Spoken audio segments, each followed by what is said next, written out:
ক্যালেন্ডারে দিন বলছে আজ 14ই ফেব্রুয়ারি অর্থাৎ ভ্যালেন্টাইন্স ডে, কিন্তু খাতায় কলমে বাঙালির ভ্যালেন্টাইন্স ডে তো সরস্বতী পুজো, এমনটাই তো মনে করেন অনেকেই।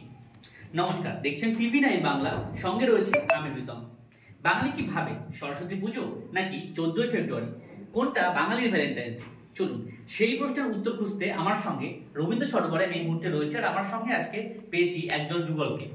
কথা বলি তাদের সঙ্গে এবং জেনে নিই তারা কি মনে করেন 14ই ফেব্রুয়ারি নাকি সরস্বতী পুজো, আসলে কোনটা তারা মানছেন ভ্যালেন্টাইন্স ডে হিসাবে। আমার সঙ্গে এই মুহূর্তে কিছু যুগলকে পেয়েছি। স্বাগত জানাই TV9 বাংলায়। প্রথমে নামটা জিজ্ঞেস করবো। অয়ন মন্ডল। অয়ন, কোথা থেকে আসা হয়েছে? মুর্শিদাবাদ থেকে। মুর্শিদাবাদ থেকে সুদূর কলকাতায় হয়তো ভালোবাসার টানে। অয়ন, সরস্বতী পুজো নাকি 14ই ফেব্রুয়ারি, কোনটাকে ভ্যালেন্টাইন্স ডে হিসেবে মানা হচ্ছে? অবশ্যই সরস্বতী পুজো, যেহেতু সেটা আমাদের মানে প্রথম থেকে আমরা ছোটবেলা থেকে জেনে এসেছি। সরস্বতী পুজো আমাদের কাছে একটা সত্যি স্মরণীয় এবং সেটা পরবর্তীকালেও থাকবে। তাহলে আজকের এই রবীন্দ্র সরোবরে আসা 14ই ফেব্রুয়ারিতে এটা কেন? এটা বলতে পারো একটা মনের মানুষের টানে এসেছি, এটা যেটা হয় আর কি সম্ভবত। আর যেহেতু 14ই ফেব্রুয়ারি সরস্বতী পুজো আসা হয়নি, সেহেতু ভ্যালেন্টাইন্স ডে উপলক্ষে এসেছি তাকে সময় দেওয়ার জন্য। একেবারেই সঙ্গে পেয়েছি, হয়তো মনের মানুষ সঙ্গে রয়েছেন। কথা বলি, কোথা থেকে আসা হয়েছে? যাদবপুর থেকে। আচ্ছা, তাহলে আজকে যখন প্রেমিককে নিয়ে এখানে আসা, সেক্ষেত্রেই জিজ্ঞেস করবো যে সরস্বতী পুজো অনেকেই আমরা জানি বাঙালির ভ্যালেন্টাইন্স ডে, তো সেক্ষেত্রে সেই যে শাড়ি পরে তার সঙ্গে পাঞ্জাবিতে পরে হাত ধরে ঘোরা, সেটা নাকি ভ্যালেন্টাইন্স ডে এই রবীন্দ্র সরোবরে এসে সময় কাটানো, কোনটা বেশি স্পেশাল তোমার কাছে? স্পেশাল দুটোই। বাঙালি যেহেতু আমি বাঙালি, তো প্রথমে আমি সরস্বতী পুজোটাকে বেশি প্রেফার করব। আর ক্যালেন্ডারে 14ই ফেব্রুয়ারি বলতে সবাই ছোট থেকে জেনেছি ভ্যালেন্টাইন্স ডে, তো দুটোই আমার কাছে বেশি। তো আজকে যেহেতু 14ই ফেব্রুয়ারি, তো আজকে ওই জন্য এখানে আসে। অনেক ক্ষেত্রে দেখা যায় যে 14ই ফেব্রুয়ারিতে অনেকে বাইরে বেরোয় না, বাড়িতেই তার প্রেমিকের সঙ্গে বা প্রিয় মানুষের সঙ্গে সময় কাটানো, OTT-তে সিনেমা দেখা, কোনটাকে তুমি প্রেফার করছো? দুটোই বেশি প্রেফার করি, কারণ দুটোতেই নিজেদের মতো করে সময় কাটানো যায়। আর বাইরে ঘোরাটা আমি বেশি প্রেফার করি, দ্যাটস ওয়াই আমি আজকে বাইরে। তাহলে দুটোই যখন প্রেফার করো, তো সেক্ষেত্রে আজকে কি বাড়ি গিয়ে OTT-তে সিনেমা দেখা হবে?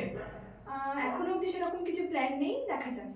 একেবারেই কথা বলছিলাম কয়েকজনের সঙ্গে, আর একবার কথা বলি। এখন অনেকে রয়েছে, তাদের সঙ্গে ভিন্ন উত্তর পাওয়া যায় কিনা সেটাই খোঁজার চেষ্টা করি। আমার সঙ্গে আরো এক যুগল রয়েছে, কথা বলি। কোথা থেকে আসা হয়েছে?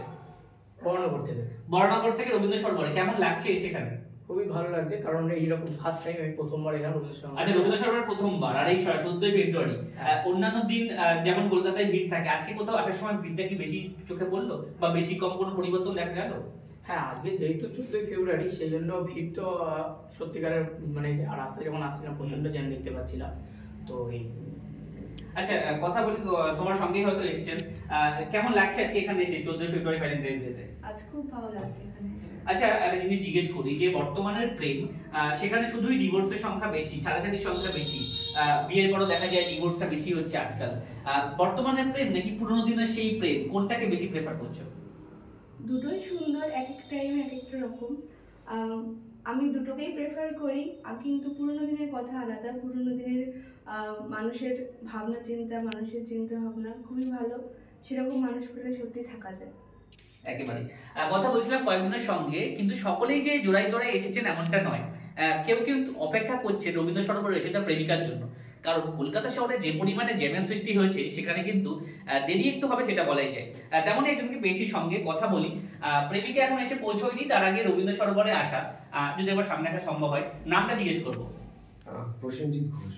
প্রসেনজিৎ, যেমনটা কথাও বলছিলাম আপনার সঙ্গে, যে এখনো আসতে পারেনি তিনি, একা একা এই মোমেন্টটা দেখে কেমন লাগছে, যখন সবাই প্রেমিকার সঙ্গে ঘুরছে, নিজেকে দেখে নিজের কি আত্মোপলব্ধি হচ্ছে সেই ক্ষেত্রে? অ্যাকচুয়ালি আমি এটা এনজয় করবার জন্যই এসেছি। সবসময় তো যুগল হিসাবে আসা যায় না, তো অন্যেরা ঘুরছে সেটা দেখেও এনজয় করা যায়, যেই কারণে আমার এখানে আসা। আচ্ছা, একটা জিনিস অনুভব করতে একদম একটা জিনিস জিজ্ঞেস করবো, যে অনেকেই দেখি আমরা কারোর প্রেম পরিণতি পেলে বন্ধুদের ক্ষেত্রে অনেকের মনে কোথাও যেন ঈর্ষান্বিত হন অনেকেই, সেক্ষেত্রে বন্ধুর প্রেম যদি পরিণতি পায়, বন্ধু বা যে কারোর, সেটা দেখতে কেমন লাগে?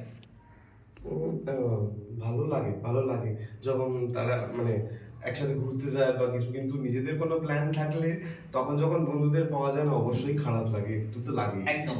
যদি হঠাৎ করে আজকে শোনা যায় যে